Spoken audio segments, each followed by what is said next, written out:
He who engages in the worshipful service of Supreme Lord, Super Soul, knowing that I and the Super Soul are one, remains always in me in all circumstances. He is a perfect yogi who, by comparison to his own self, sees the true equality of all beings in both their happiness and their distress, O Arjuna. Arjuna said, O Madhusudan, the system of yoga which you have summarized appears impractical and unendurable to me, for the mind is restless and unsteady. The mind is restless, turbulent, obstinate, and very strong, O Krishna, and to subdue it, I think, is more difficult than controlling the wind. Lord Sri Krishna said, O mighty armed son of Kunti, it is undoubtedly very difficult to curb the restless mind, but it is possible by suitable practice and by detachment. For one whose mind is unbridled, self-realization is difficult work, but he whose mind is controlled and who strives by appropriate means is assured of success. That is my opinion. Arjuna said, O Krishna, what is the destination of unsuccessful transcendentalists? Who is the beginning? Who in the beginning takes to the process of self-realization with faith, but who later desists due to worldly mindedness and thus does not attain perfection in mysticism.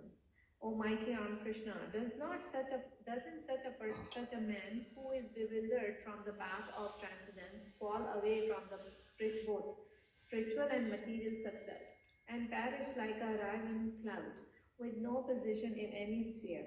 This is my doubt, O Krishna, and I ask you to dispel it completely. But for you, no one is to be found who can destroy this doubt.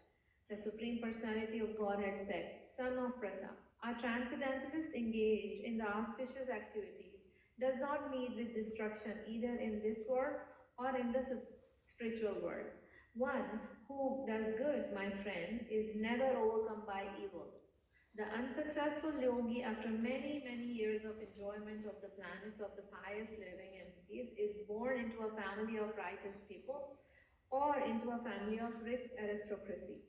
Or, if unsuccessful after long practice of yoga, he takes his birth in a family of transcendentalists who are surely great in wisdom. Certainly, such a birth is rare in this world. On taking such a birth, he revives the divine consciousness of his previous life and he again tries to make further progress in order to achieve complete success, O son of Kuru. By virtue of the divine consciousness of his previous life, he automatically becomes attracted to the yogic principles, even without seeking them. Such an inquisitive transcendentalist stands always above the ritualistic principles of the scriptures. And when the yogi engages himself with sincere endeavor in making further progress, being washed of the contaminations, then ultimately achieving perfection after many, many births of practice, he attains the supreme goal. A yogi is greater than the ascetic, greater than the empiricist, and greater than the fruitive worker. Therefore, O Arjuna, in all circumstances, be a yogi. And of all yogis, the one with great faith, who always bides in me, thinks of me within himself, and renders transcendental loving service to me, he is the most intimately united with me in yoga and is the highest of all. That is my opinion.